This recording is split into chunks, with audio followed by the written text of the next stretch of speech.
so funny because Raul was having a rough night initially. This is our Christmas party. And then he finally cranks one. And we were all over here shooting the breeze, having drinks. And I turn around and Raul goes, I just went yard and nobody saw it. I was like, yeah. And I turned around and like nobody was looking. Right. And literally everybody was like looking that way. And I was just like, dude. Thanks, y'all, for joining the What's the Point podcast. It's 2026, episode 11, the first episode of the year, and we couldn't be more excited because today we got the VP of Marketing of BatBox, Brandon Gabay, in the house with us. Brandon, thanks for joining us, man. Thanks for having me. Appreciate it. Of course, man. Brandon is the VP of Marketing for BatBox, as I said, where he leads brand strategy across venues, licensing, digital campaigns, and partnerships. His work focuses on creating consistent, high-energy, tech-powered brand experiences while driving real demand and global brand awareness for BatBox, man. Dude. Really excited to have you here today, man. Yeah, this is awesome. We're going to dive right into it. Obviously, you know Nate Smith, Digital Creative Director, Point, Raul Espinosa, producer, videographer extraordinaire over there joining us today. He's with us. So as always, man, we're going to dive right into it, dude. We got a lot to cover today, so we want to get to it. This is going to be a cool conversation, man. I'm really excited. So for the first question on our nice cards, thanks, Shelby, for those, by the way. What's the brutal truth about brand building in 2026 that most businesses don't want to hear?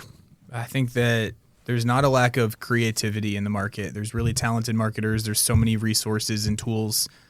There's so many trends. There are new platforms. There's a million ways to enter conversations. The brutal truth is that you can't be in all of them, and you can't try to be a part of every single conversation because consistency is key. And so the discipline of saying no as often as you say yes to being a part of things, I think that's the truth that a lot of brands are starting to realize. And people's attention span is shorter now than it's ever been, and it's continuously getting shorter. And because of that, you have to say the same message a lot of times to be able to get your story across and to really build a brand. And if you're trying to bounce between a million different stories and a million different conversations, it's very hard to get that credibility and for people to understand who you are and what message you're trying to deliver. Yeah, the authenticity in that is important too. I think also we were talking a few weeks ago about knowing where to insert what conversations to insert yourself into, because there are a lot of brands out there that insert themselves into places maybe they don't need to be. Like I think we cited the KFC thing where like when the people wanted the potato wedges to come back and they were like, here, damn. But then the American Stroke Association entered the conversation and into a place maybe they shouldn't have been. It was sort of out of pocket for them and off brand. So being able to connect with people in an authentic way and not trying to, I always tell people virality is not a strategy, right? Wanting to go viral is not a strategy. Those things just tend to happen as you put yourself out there. There's no way to plan for those moments. Yeah, absolutely. You know what I mean? An old boss of mine gave a really good analogy that has stuck with me to this day. And it's every conversation that's out there, think of it as a dinner party and someone brings up this topic. Mm-hmm. And you bring up, I went to Florida and I had an amazing time. And then the person next to you says, oh, I actually grew up in Florida. Where'd you go? That's relevant into the conversation. Mm-hmm. Someone says, I'm a diehard Miami Heat fan. I love Florida. Relevant to the conversation. But then if there's someone on the other side of the table that says, have you tried Coca-Cola? We have a new flavor. It's like, and you try to make it beachy in your message or something it doesn't tie in. And so people would look at you at the dinner table and be like, all right, you're a narcissist. You didn't need to be in here. Now that's an extreme example, but every single conversation that's out there, think about, do people actually care if BatBox is entering this conversation, right? Or does it just sound cool to be in it from our side? And I think it's the brutal truth, but people don't actually care. And you got to make sure you're really mindful of that. That's incredibly true, man. Yeah. So you got to capture them with that's where the authentic part comes into play, because they're going to smell the inauthenticity coming a mile away. And if you insert yourself into a conversation, people, it's going to be one of those situations like, why are you here again? Like, what are we talking about here? Mm-hmm. So it's interesting. Like, so those kinds of things, like I've seen it happen brutally when people brands insert themselves in conversation. It backfires viciously because people are relentless online, man. They will let you have it. They don't care. There's no filter. They're hiding behind that keyboard and they will say whatever they think is going to get the oohs and ahs and the likes. And so their comment can go viral. You know what I mean? So It's an interesting thing. Social is an interesting thing. Man. Speaking of inserting yourself in a conversation. Yeah. I like what you said, like people don't care. And I just think that, that's one of the big things is a lot of companies don't realize that a lot of people just don't care. And so like they're very scared to like post certain things or do certain things on social sometimes. And it's kind of like, you know what, at the end of the day, like they're just scrolling and they don't really care as much or as much as we think, you know what I mean? You know, when there is that care, it's very apparent, you know what I mean? But for the most part, these people will leave negative comments, whatever, and they just keep going because it's just something they do. A lot of that too, I think, is that's a really good point, Raul. I think a lot of that is based in the fact that controversy and really set in your way opinions get the most results when it comes to. You see podcasters do this a lot. I feel like it's a YouTube effect too. Like people will post thumbnails or headlines that say something controversial. We know that very well, and we've played around with a lot of different things to try to, because our job is to get results, right? So it's really going at things with that marketing mind and thinking to yourself, okay, well, how are people going to respond? But the thing is, like, how are they going to respond when they see this though? Are they going to say something like, oh, you just use this title because of this and that? Or are they going to say, yeah, I felt that way before too? For brands, especially when you're trying to sell an experience, it becomes more about giving people something they can aspire to. I think if they can insert themselves into a situation, like if they see people having a great time at Bat Box, and if you guys haven't been, Bat Box is a blast. So even if you don't live in Dallas and have a chance to visit the flagship in Addison, find a venue that does have a Bat Box because you will have a great time doing it. It's a lot of fun. Shameless plug, right? Love it. But I do think that there's a way to connect with people authentically without having to go to that extent, especially as a brand. You have to be really careful about that, and you have to adhere and stay true to the brand without abandoning things just because you're trying to get attention. I agree. And I think a great example, in a previous role I had, we had a partnership with Folds of Honor, which is a military organization. And so when some of these, Veterans Day holidays come up, the conversation makes a lot of sense for that brand to talk about that charity, that foundation, the work that we would do with them and how we support it, talk about a Heroes membership that we would have. That's a conversation that we can enter and have a really relevant point there. But if it's just posting a Facebook post that says Happy Veterans Day for no reason, and companies do this all the time, it's like, what is your actual message there? What is the actual story? And I think that's an example of trying to stretch yourself too thin. Why are you trying to enter every single conversation? It doesn't create authenticity there. Yeah, I mean, I really want to know when a big corporation is like, Happy Valentine's Day. Right. You know what I mean? It's kind of like, it is weird. It's like, it's almost like, there's so much to post about. You should have so much to post about that, sometimes even a lot of the holiday posts are just like, really? Like there's nothing else you could really post about? I'm sure there is. And, it's a kind gesture, but at the same time, sometimes it's almost just checking the box to kind of get things, I think posted. That's a great example because it's so relevant to the times right now. We're working on our side on what we would want to do for around Valentine's Day and throughout February. And if we choose to enter that conversation, it's not just a Happy Valentine's Day with a flyer that says, come book your box at Bat Box. It's creating double date packages and showing that experientially, showing a group of 4 people together, having competition and bringing, leveling up what would be a typical date night to do something different. There's a lot of really cool things that we could do for singles events. If you have some of this programming planned, that's a conversation you can enter. If you don't, probably skip on that one because guess what? Nobody will notice if we skipped on that one. Right. Yeah.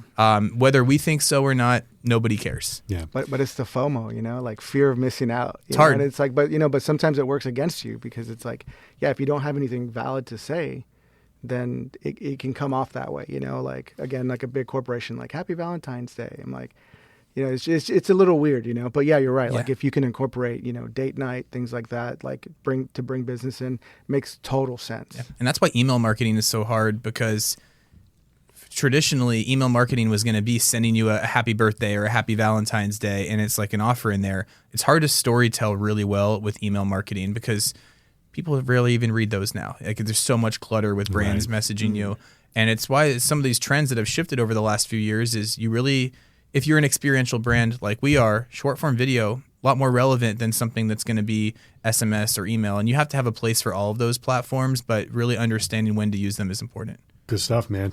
That's just question one, too, people. We're like I said, we got a lot to get into today. Marketers can talk. If there's one thing we can do, it's definitely that. These guys know that all too well. I'm constantly talking their ears off. So what early mistake taught you the most about brand credibility? I think it's the use of we versus you through the messaging. And early on, I was so passionate about the companies I represented, which I think is incredibly important as a marketer to really feel connected. And because I had so much passion, a lot of the marketing becomes, we can do this for you, or we have this, you need to come check it out. And that puts you as the focal point as a brand. And it's a lot more difficult for the consumer to feel connected unless you're just absolutely nailing that message for that specific audience. And so that's a lot. That's more like promoting yourself as a billboard, like showing the world who you are. And I think that as I've matured through my career and learned, it's okay, be the bridge, find a connection, find the end result, and you're the process. Focus on the process of getting somebody and letting them create the end result instead of, we can create these moments that are going to matter for you. It's like your family game night just got leveled up, and let someone immediately connect to that. The visuals will show where it's happening and how it's happening. Let people create their own moments, and we just need to build some really cool stuff that gives them a high probability of creating awesome memories. But they're the ones creating it. We're not forcing somebody to smile. We're not forcing someone to celebrate when they hit a home run. But when they do, they're going to. But that's their decision, not ours. I think finding the shift in our messaging and in our storytelling of using you instead of we has been the biggest learning I've had in my career. That's really good, man. I think we call that King Konging around here. It's chest beating, where we try to, I think one of the things we understand as marketers is in order to get the best results and responses, to make it about the person across from you, right? It's like, it's kind of like the old adage, if you go in and you're talking to somebody about, if you're talking to a potential client about a gig, right? Ask the right questions, make it about them, give them an opportunity to tell you something about themselves, right? Mm-hmm. And to me also, that's just a good rule for life. That's just empathy, right? It's like, let me seek to understand where you're at and where you need help. And then I can tell you how we can help you. Yeah. Right. I think and I think it's the same thing for experiential brand. It's like, we're going to build the experience that you can come in and enjoy with your friends and your family and the people that you love. Yeah. And I've never seen anybody hit a home run and just drop their bat and have a straight face. And if you do that, then either you expected it to happen or you're slightly arrogant. Something's a little off. Yeah, absolutely. And I think that for us, we have to understand that we don't need to add more stress to people's lives. Yeah. Life is really hard and there's a lot of stressors. And so brands that are really pushy and trying to like psychologically manipulate somebody into wanting to use their product, all it does is add more stress. And there's so many of those behaviors with consumers right now where they feel that pressure. And so, yes, we want to drive demand. And I think that that's important as a business to be able to do that. But at the end of the day, we just want to show how awesome people are these awesome times people are having at BatBox and through our brand, and letting them make their decision. And if we do it the right way with our storytelling, their decision is going to be to want to come and visit us. Yeah. Let them make that decision and don't try to force it. We don't need to add more stress. You see these really pushy brands out there that are extremely salesy in their ads. Those are the ones that aren't successful right now. And people are seeing right through that. And we're trying to move in the opposite direction where we're becoming more authentic. Yeah. And building community. Mm-hmm. Yeah. That's good, man. If you only had 10 seconds, how would you explain BatBox, and why is that level of clarity important at this stage? Absolutely. BatBox is an immersive sports entertainment company that uses technology to turn baseball into a social and accessible game that anybody can enjoy no matter what their skill level is. Did you time that? I feel like I was about to say that was under 10 seconds. Under 10? 8 seconds, right? That was about probably 7, 8. yeah. That's pretty good stuff there. That's a good elevator pitch, man. You got you. that down. So if you ran into somebody with a bunch of money, that's what you would tell them, right? That's how you'd sell it in. That's the pitch. And I think that you asked, like, what does that mean at the stage of where we are? We're an early stage company. And so when you're an early stage company led by entrepreneurs, there's constant innovation and sometimes pivoting in the direction companies are wanting to go as you're continuing to learn more about yourselves and your consumer base. And it takes time to build credibility and equity in your brand from a positioning standpoint. So my role as the head of marketing for the company is to decide, when do I need to push back on pivots because maintaining specific positioning is extremely important and we're gaining momentum there, versus when do I need to understand that, hey, these pivots are actually important as an early stage company and we need to reposition. Having something like the statement I just said allows us to have room to pivot and still stay within our same mission statement, which is allowing us to expand on licensing, expand on venue growth, everything under that same umbrella. And that's why that key message is extremely important to us. You've done this before, haven't you? Hey, That's why we're here. Been around a while. Yeah. Yeah, this is great. What do high-performing marketing teams stop doing that others won't? I think it's similar to what we talked about earlier, where the high-performing teams are really good at selecting where they want to be, where they want to be seen, where they want to be heard, and doing it really well there, and being okay missing out on a different conversation or a trend. If you don't have the time to do something really well, that's okay. Yeah. Because there's going to be a million more opportunities. And yes, you're going to see other brands doing it and it's going to feel like you missed out. That's just your own internal pressure. Nobody else notices that. And there's a million other opportunities to do something really cool that you can actually spend the right resources and time on. And I think that that's really the biggest difference between a team that operates effectively and efficiently and a team that doesn't. So which social platforms work best for BatBox? And what makes brands fail on that same platform? For us, short form video is extremely important because we are a very experiential brand that requires people to really see it to be able to understand it and feel it. And it's why we're seeing a lot of good growth. We've been open for 4 months at our venue here, but it takes some time to break that barrier of thinking, oh, this isn't for me because I don't do baseball. And so the short form video really helps. Reels has been huge for us. A large percentage of people are using Instagram as their website now, their landing page. And so just showing the story there as much as we can is huge.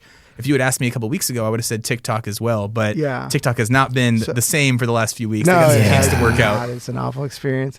So you say shorts and reels, right? So is it YouTube, Instagram, like which one performs the best, or which one do you kind of focus on? Yeah, we like the future outlook of what shorts can be, but Instagram is still king right now as far as viewership goes. Because you're getting all different demos. You're getting the older crowd and the younger crowd all hitting through Meta. And so right now for us, without a doubt, our platform that we like the most is going to be Instagram, specifically short form content and Reels.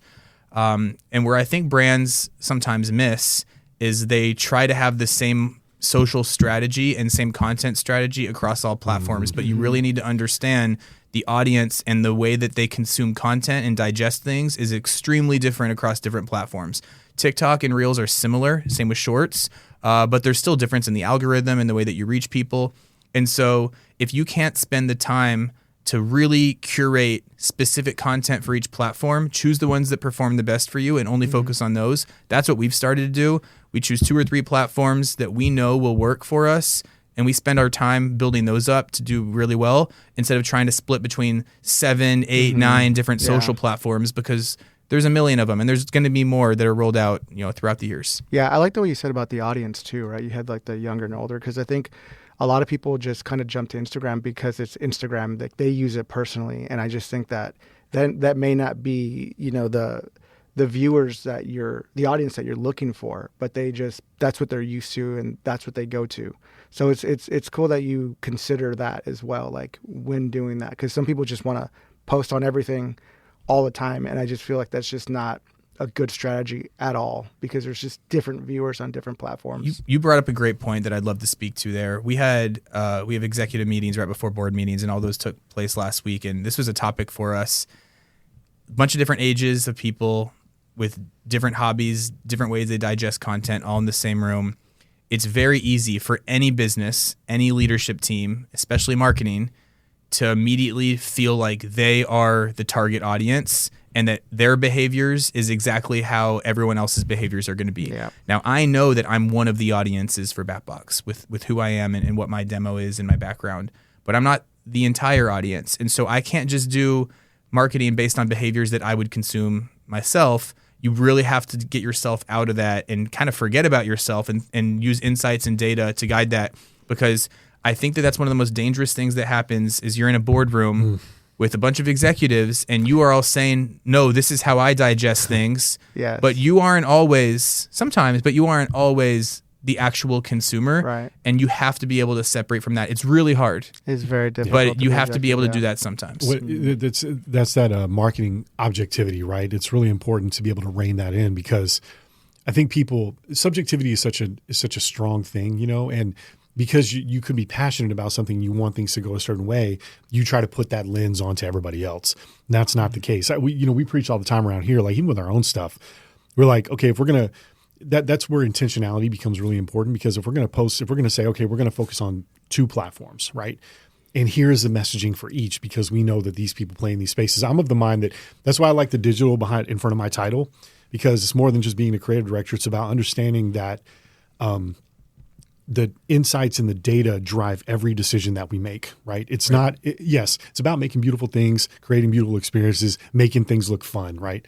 But at the same time, you have to be able to look at things and constantly optimize and know where to pivot. If something's not working, like what's the data showing us? And let's have something in our back pocket as a contingency if in the event that plan A doesn't work. And that's why print and traditional are so difficult to navigate right now because without getting the same type of insights you get from digital campaigns, it's almost hard to compare these into the same campaign, right? Same platform or same program that you're pushing. And purely awareness, almost very, very top of the funnel. Yeah, it's got to be. Print. And also, with print, the tough thing is, and we do a little bit of everything here. We're a full service shop, but it's hard to sit here and say that it has the same level of flexibility that digital does because, with print, it's build, launch, and there's no going back, right? But with digital, you should be constantly optimizing. It's a cycle, right? You plan, you create, you launch, you optimize, you relaunch. It's just a circle.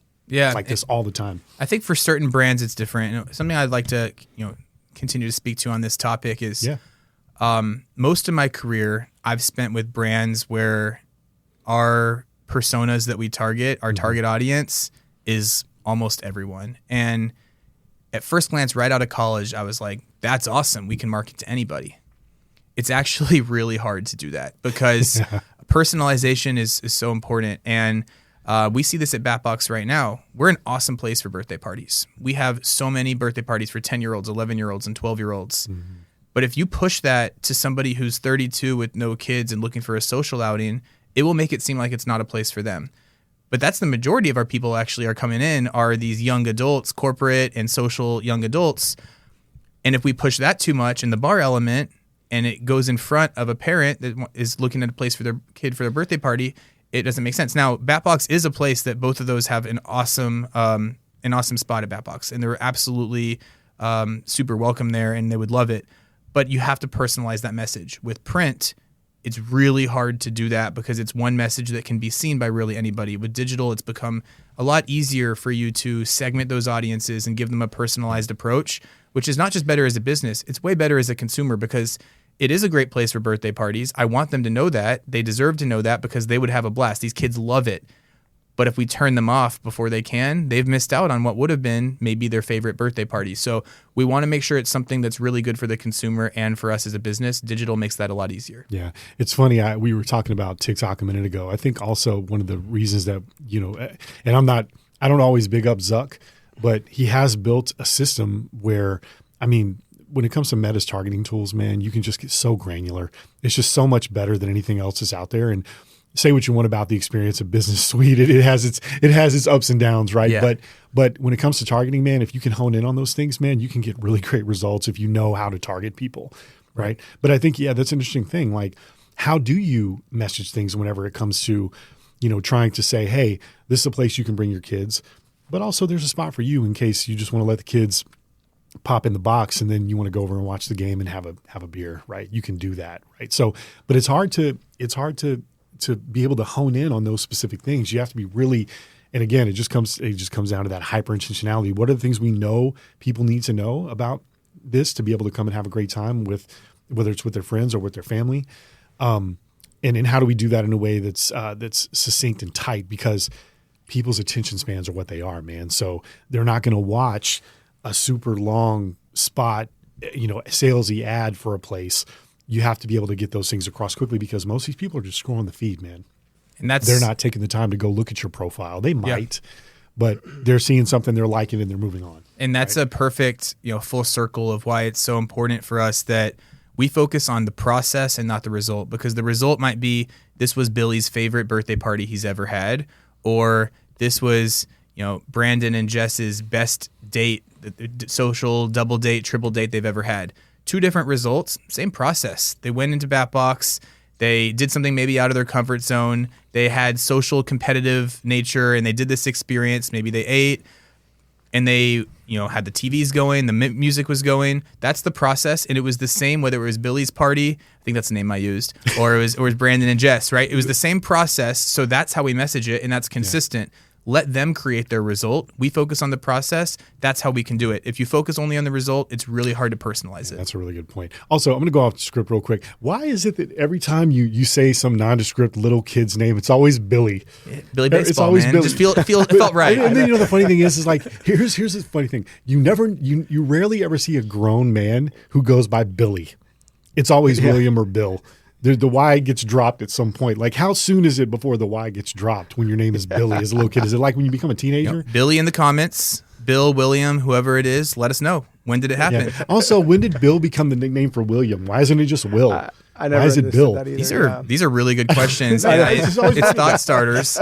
I think next episode, get a couple Bills on here. Yeah. And ask. Yeah. When did this happen? How did we get here to this point? Why did your parents make this decision? They have so many options, man, for their name. Yeah. Unbelievable. Yeah. So that's a really good segue. So just want to let everybody know that today's sponsor of the episode is none other than BatBox. What started as an immersive entertainment venue has evolved into a fully integrated sports technology company powered by proprietary software, real-time player tracking, and connected gameplay across a growing global network.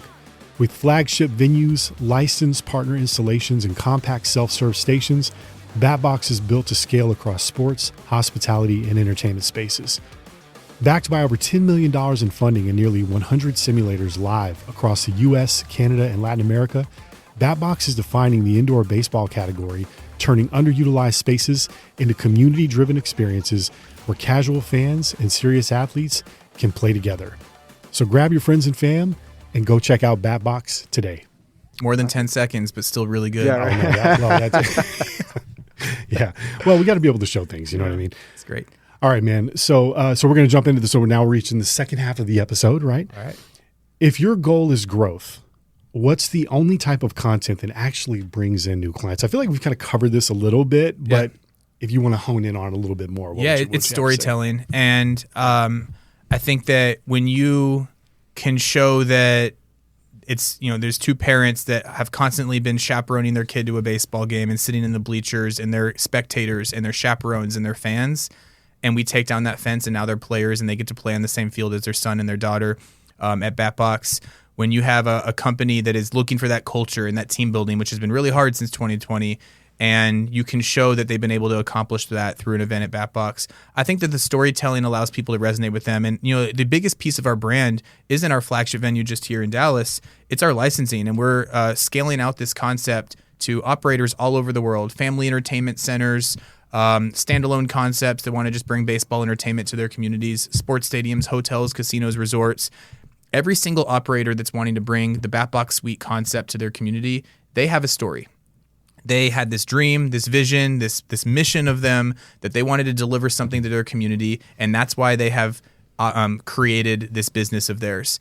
And so those are the stories that resonate with people and that we want to share. We don't need to talk about ourselves as the billboard.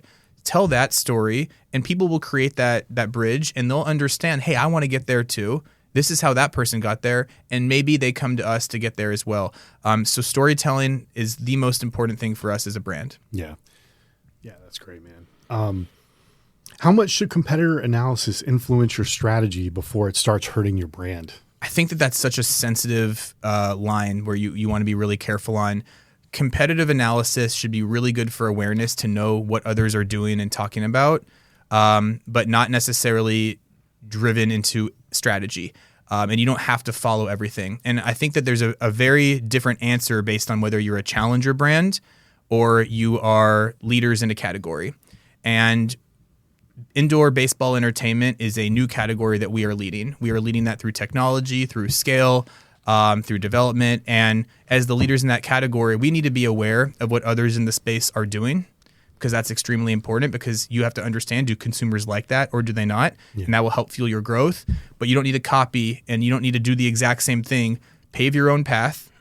Use that for awareness, but really be focused on your own goal. If you do things right, if you focus on yourself and really work hard and get 1% better every single day, you're going to become successful. You don't have to focus on everyone else. And if we're focused on ourselves every day with the roadmap we have, there is zero doubt in my mind that we are going to lead this category forever. I think you bring up a really interesting point here too. Thank you for that answer, man. I think having a strategic roadmap is so imperative, and knowing yourself and knowing where it is you want to go, and then not deviating from it the minute that if something goes downward, the minute panic sets in. You have to, it's okay to revisit and adjust a little bit, but completely abandoning your strategy because you feel like you want to rest on your laurels or lean on something old that may have worked before. I think that's a mistake. I think people need to, that's why strategy is so important. Like, you have to really know where you're going and have that roadmap laid out so that you can continue to move forward and not deviate from the path. I think it's really imperative. If you don't have your own identity, you're not a brand. Yeah. You're a company that's following others, and that's okay. There are some of those out there. That's not us. And if you really want to be a brand that people can resonate with and that they can feel and have scale, and as an early stage company, scale is important. Yeah. You have to have your own identity. And if you're following other people, you'll never have your own identity. Use it for awareness, not identity. Speaking of identity, I have a sidebar question. So you guys were set up in Mexico prior to coming to the States. So you kind of had a proven out business model, right? JD and I talked about this early on in the game. How much brand repositioning did you have to do before you came to the States? Obviously, still human beings, still people, but different audience, right? How much did you have to reposition BatBox for the States? Yeah, when we were based out of Monterrey, Mexico, we had a location there which was using different technology. And so from the venue side, consumer behaviors are very different in the way that they socialize and in the way that corporate spends money. So we really started from scratch with our venue business. We used a lot of inspiration on consumer behaviors, but again, this is a perfect example actually of really using it for awareness, but not for identity, and creating our own identity here in the States. As we moved over here into the US, we also acquired that technology and turned from being a venue company, which is what we were in Mexico, to being a technology company. And so we've repositioned our brand completely to be able to scale out through licensing and through technology development. And it does feel like it's a new company, but we also are very understanding of the 5+ years of consumer insights we've been able to gain from being throughout Latin America as we expanded into the US. Yeah, that's one thing you and I talked quite a bit about. It's like, as much as you guys are experiential, at the heart, you're a tech company. Right. 100% through and through. Yeah. And it's really interesting with, like, product is leading our business right now, because our product roadmap is everything for us. We want to continue to lead this category. You can't stop. People are going to be playing catch up forever. As long as we're moving at the speed that we are, there is no catch up. And we want to make sure that everybody gets an opportunity to feel baseball. Not just play baseball, but to feel it. What's it feel like to hit a ball, to throw a ball, to celebrate with your friends and family? It's a real baseball coming out. You're hitting it with the real bat. It's the only place you can get that real feeling is BatBox. We continue to build on that from the entertainment side through technology, and we are going to be able to change the narrative that baseball is just for people 18 and younger, that once you graduate high school, you never pick up a bat again. Not anymore. Now everybody can. And we want to put as many bats in people's hands to be able to feel baseball as much as we can. What brand trends for 2026 are already separating winners from everyone else? You're seeing this a lot with short form right now. The winners are the ones that are putting a lot of ad money behind authentic looking content. Even if it's something that you did bring in people and you produced it, it's a real experience versus having animation and text and all of the heavy production going on. People want to feel authenticity. They don't want to immediately think that it was a brand that posted it. Maybe it was an influencer. Maybe it was a different type of creator. If you, as a brand, feel like you're in the flow of the scroll without it clearly looking like an ad, you're going to get eyes on you. Those are the brands that are winning. And if you look so different as people are scrolling than all of the rest of their content on their For You page, they're going to scroll right past you.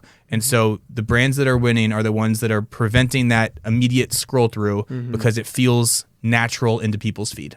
Yeah, it's funny. I actually seen that a lot lately where I see like a micro influencer type video and it's like, oh, come with me to Batbox. And then you look at, because people rarely ever look at the actual, where it's coming from, right? Well, I'm really talking about TikTok. You always see the little logo right there. Yep. And I noticed that a lot lately where it seems like they paid a micro influencer to do it, but they're actually sharing it from their own channel. And I think it's because a lot of companies are starting to realize that a lot of times people aren't really looking at who's actually sending off or posting the content. Yeah. And because people, again, like we talked about earlier, like people don't care about things like that, and they just want to see good content, and they're just scrolling. Yeah, absolutely. That's UGC, cool. And it's always been something that was a part of people's strategy, and I think it's becoming way more of a strategy now. If you have a creator that's got a big following, big growth, and maybe one that you're trying to reach that you don't already have, you need them posting to their page. But if it's a creator that's really good at storytelling, that's got the right voice and has a really great video, and maybe you didn't even know they were going to make it, but you got tagged in a post and you reached out and say, hey, can we use this and push this out from our page? It is very authentic. It's not in any way fake because it was a real person's experience that you didn't even plan. But that's the best way to get the message out. And then you can put it in front of your own audience on top of theirs. So that's a huge trend that's happening right now. Yeah, and I wonder if it's because, some of these big companies, they have a really big following. I just think they don't know how to reach their followers all the time because things change so much. So I think it's pretty interesting to think that. I wonder if they're like, well, instead of using a micro-influencer to share this to their audience, well, we already have a big audience too. Why don't we just use them on our platform? So it kind of has the same messaging and has the same, targeting, I guess, but use our actual followers. Yeah. I think that one of the more dangerous metrics to look at right now is people's follower count. Whether that's influencers that reach out and give you crazy rates or other brands. You see 100,000 followers and they'll be getting 2,000 or 3,000 views on their posts. And people can get followers in a lot of different ways, but also a lot of times, especially on TikTok, that's where I think it happens the most, is that somebody went viral for one video. And that's awesome. And they went nuts. They got a ton of followers and a ton of total views on that one. And it looks really good when you look at the top of their page with what their metrics are. But they haven't been able to recreate that. And you have to be really mindful of that. And so as a brand, we're growing our follower count right now. We're a new brand, but our engagement rate is so high compared to the number of followers we have versus a lot of other companies. We're trying to be very intentional to reach the audience that actually followed us. They followed us for a reason. Keep giving them that content. And when you're constantly changing the type of messaging that you're doing with all of these programs and promotions and all this clutter all over the place, it's really hard to maintain credibility with the people that followed you. They followed you for a reason. So we're being strategic as we're growing our following count. That's not the main number we're looking at. It's, are we still seeing growth at the same rate in our engagement rate and the people who are sharing our post? Because if we're not, then we're not really resonating with the people who followed us. And to us, that's a lot more important. We don't care as much about an influencer's total follower. It's how many people are they actually reaching that care about that content? Man. Yeah, it's a really you said a point, mouthful. actually. I think, that's a really good question too, Raul. I think at some point you reach a place where for us, we look at, views are important. Obviously getting, for us, I think as an agency, our goals are a little bit different, I suppose. Not too different, but at the end of the day, we're still trying to build community and do it in an authentic way. I would be more concerned about how many people are actually taking the time to leave comments or share something that we've done. Because when somebody shares what you've done, they're already an advocate for your brand because they care enough to let their audience know about what it is you have going on. But most people can smell sales coming a mile away. The hard thing is, and I want to know how you balance this, and I think we were talking about there's a fine line. How do you balance the promotional things you have to do as a place that serves food and drinks and has that aspect of the business? There's also experiential to incentivize people to get them in. We talked about this with the lunch and brunch options that you guys are potentially going to be coming with. How do you balance those things while still, because we've worked with companies, we used to work with Bar Louie, was one of our clients. They were very, very heavily promotional. It's almost like you had to incentivize people every single week to get them to come in to do something like drink specials, food specials, happy hours, et cetera. And everything was catered to that.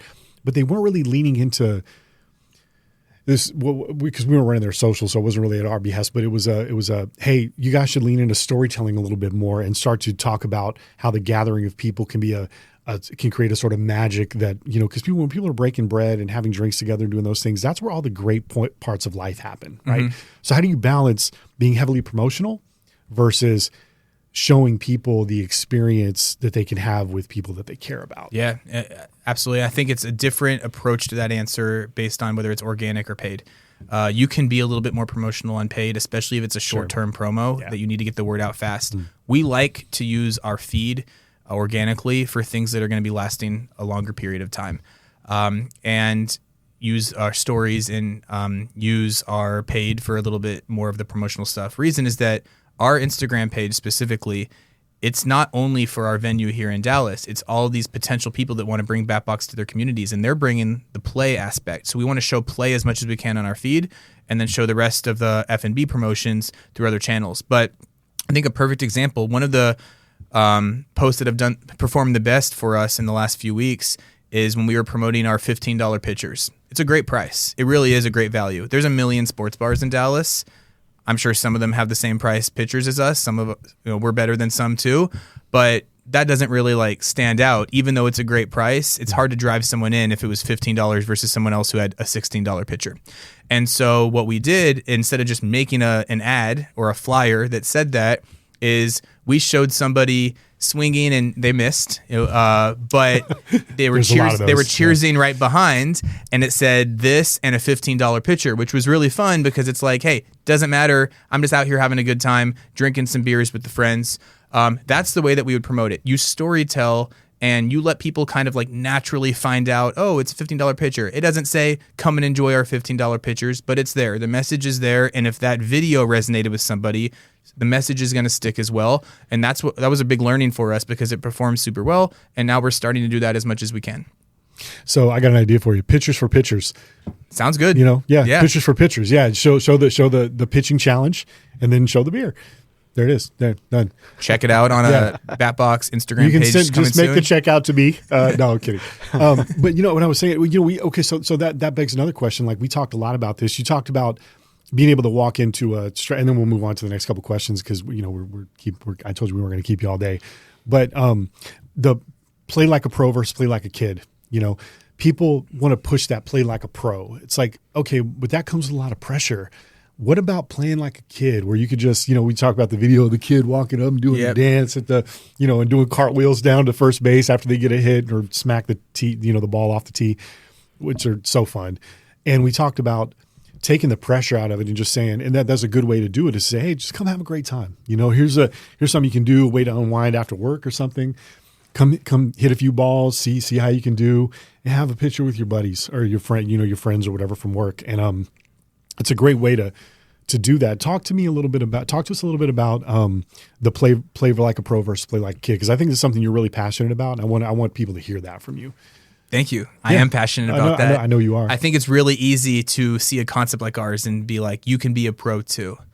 Being a professional in any capacity, whether it's sports or not, there's pressure. You got to be a high performer, right?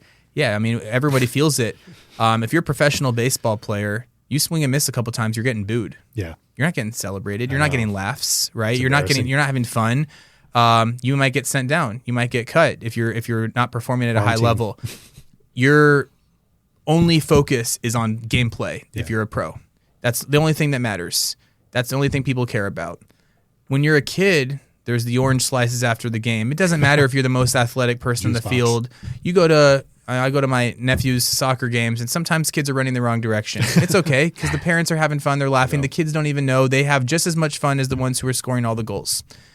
When you're a kid, there's a freedom through play, and it's okay to be a little goofy or to not be the best because the experience itself is what you're there for, not for winning. Yeah. And the older you get and the more close to being a pro you get, that narrative completely switches. At Batbox, we want you to be able to have the nostalgia of feeling like a kid. We have plenty of times to feel like adults.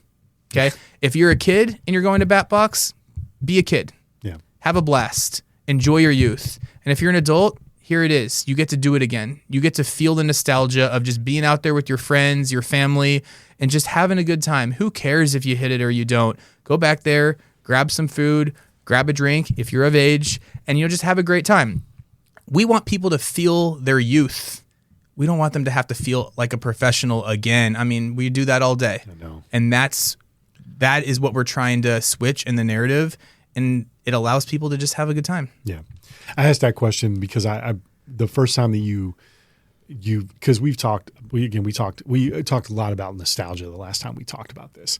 And as a former athlete, I played basketball, but played baseball for a little while. A better basketball player than I was a baseball player. Pretty good baseball player. Not anything that I thought would take me to college and all that good stuff. I was like, passable. Yeah.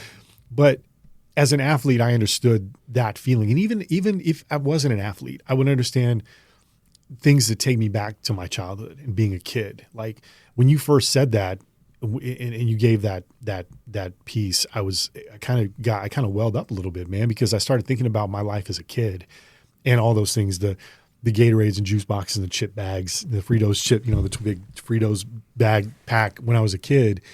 Your parents and your and family friends being there cheering you on in the stands, man, what a great feeling. It didn't matter how well you did or if you lost, they were there to support you. God willing, everybody has family and friends that support them like that. Right. But in here, it's kind of the same thing, man. Like in our experience at Bat Box, which we said we had our Christmas party there, and we were at the VIP launch party, which was a ton of fun, man. And it's just such a great time. And there were a bunch of swings and misses at the Christmas party, man, and at the VIP launch party. But you know what? We were having a great time, man. And it was like, you get them on the next one, right? And it wasn't so much about, even though there is a competitive aspect to it, so you can get in the grid of it if you want. Sure. If you're like want to be really competitive, but it's also just about getting there and having a great time, man, and having fun. And I think that's one of the unique things about Bat Box is it's, you can go in and be competitive and feel that again. And when you crank one out, when you go yard, you can turn around and smile and everybody's cheering for you. Or you turn around and smile and get cheered for even if you swing and miss and strike out. Right? Yeah. And that's a beautiful thing, man. And I think it's something that everybody should have the chance to connect with on some level. I agree. And I think what we try to do is we don't think hitting a bat box or a ball at bat box is hard. It's challenging. Yeah. And you can set that challenge however you want, different pitch speeds, different game difficulties. But for us, challenge is what makes that feeling happen because people crave overcoming adversity and obstacles. And we do it in a very entertaining way. But when, there's other concepts out there that are similar to like a mini golf where you can hit it every single time. You don't necessarily feel that rush of adrenaline when you do it. It's not as challenging, but we want to play into the challenge. Yeah. And so you might swing and miss twice, but when you hit it, it's a home run or you hit the game-winning run in the game, the immediate reaction every single time is you turn to the family you came with or the friends you came with or the coworkers or your teammates and you celebrate. And the team that you beat, maybe, they have their hands on their head. We don't force that. Yeah. It's human nature. I know. That is the feeling. And all we're trying to do is create the feeling. It's magic. And man. that's the feeling. So we work on the process. You get that feeling, and that's the result. And you can't get that feeling without having some challenge. And that's why we encourage everybody, come try it. Yeah. You think it's not for you?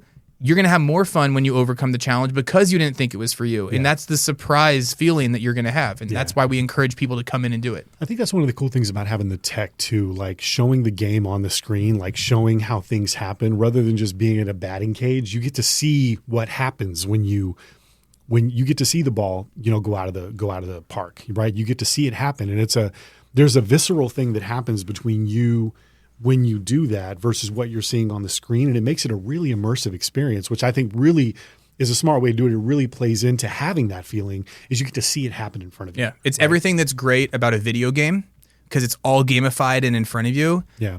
Mixed with everything that's great about active sport because you're physically doing it. Yeah. And I think that many years ago, Wii Sports came up with something where you had a physical activity and then it was gamified. Yeah.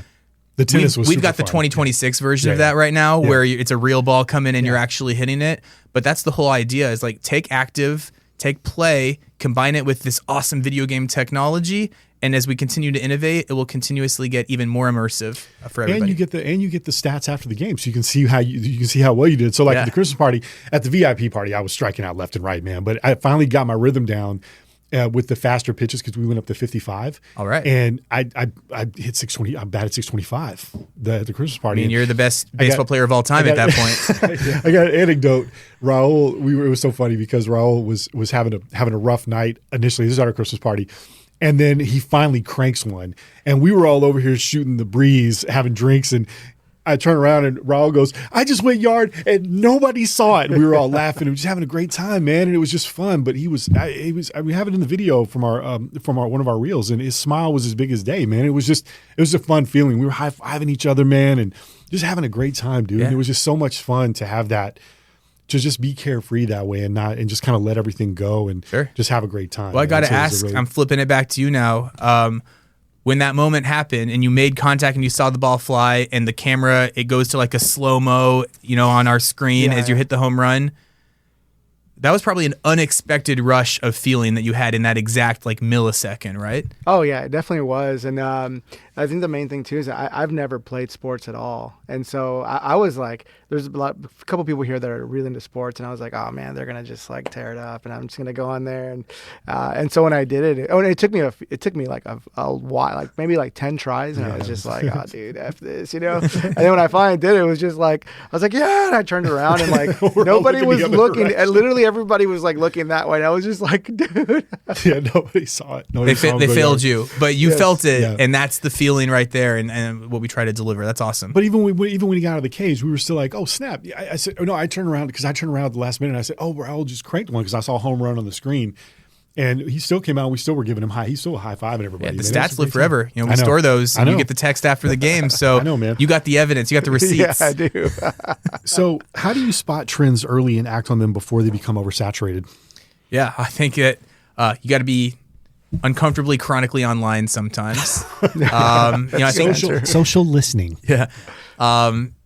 Hire young people because they're really good at the trends, and they make sure that you're not going to be looking like a boomer in all of your ads. And no, I think that when you see that goes right back to our question of looking at what competitors are doing. If you see that somebody is doing something really cool in a trend, do it in your own way. We are very lucky to have a brand that has so much experiential aspect of it where we can take a trend and apply it in a really fun way to our play.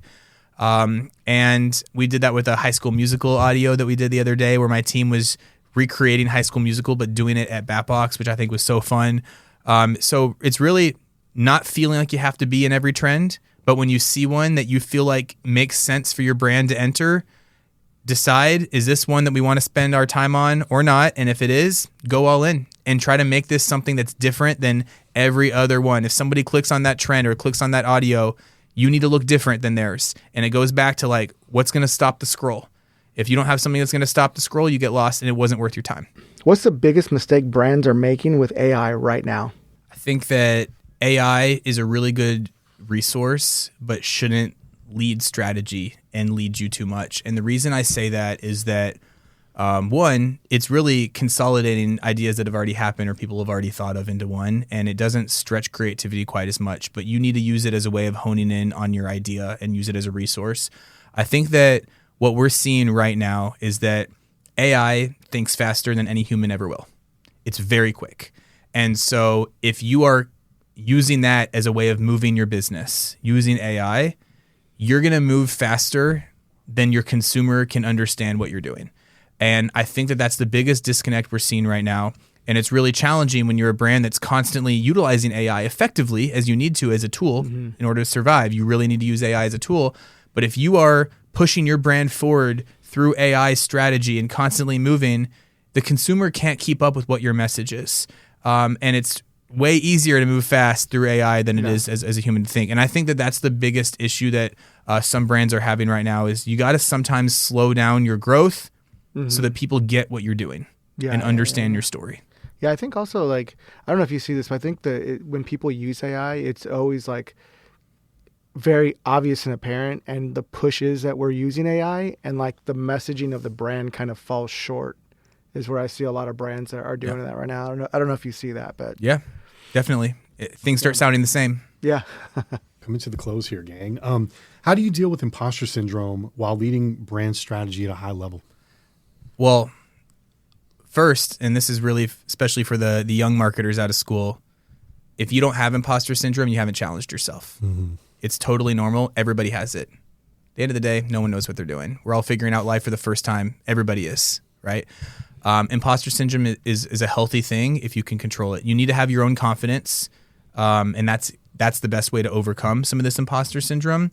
But if there's a million brands out there and there's a lot of really great marketers, and you're going to see stuff of, why didn't I think of that? Why didn't I think to hop on this trend? Why didn't I do a campaign like this? It's so easy to do that. What people fail to remember is, if you're also doing really cool stuff, think about how many other marketers are out there looking at your pages thinking the exact same thing you were thinking about them, because there's plenty of good ideas to go around. It's okay to have imposter syndrome, because that means you're challenging yourself to grow and to think differently. You need to have confidence and just be really mindful that if you're doing a good job, other people might have the same imposter syndrome you have right back at you. And that's the best way to always maintain growth and innovation. I actually added that question in there because when we actually, before this podcast, we sat down one day and you mentioned that about having imposter syndrome, and I was just like, wow, I would have never known. Yeah. Like talking to Brandon. So I was just like, wanted your take on that. So. If you care about it, that means you're doing things right. If you care that, oh man, look at all these other brands that are doing something, like I need to be better, that means that you're challenging yourself. It's healthy. You just need to be confident at the same time, or else it's going to create anxiety for you. Yeah, That's awesome. We don't need more anxiety. No, That's why I love working with this guy. I know, right? Man, he's amazing, man. Yeah, dude, you're a total pro, man. Thank you so much for coming on today, dude. Thanks This has for been a having me. really amazing conversation, man. I love being here. I think it's really fun stuff that people need to hear, and I'm super excited for more people to check out BatBox, dude. I think Awesome. the possibilities are endless, man. Like, sky's the limit, dude. Truly. Right on. Yeah. This has been the West Point Podcast, gang, episode 11. Thanks for joining us for the first ep of 2026. As you know, Brandon Gabay, BatBox, Nate Smith, Raul Espinosa. Don't forget to hit the subscribe button and throw what you think in the comment section. We'd love to talk to you guys about the episode, and share this with people you know, man. If there's a way for you to get it out in front of more people, please do. Until next time, we'll catch you on the flip side.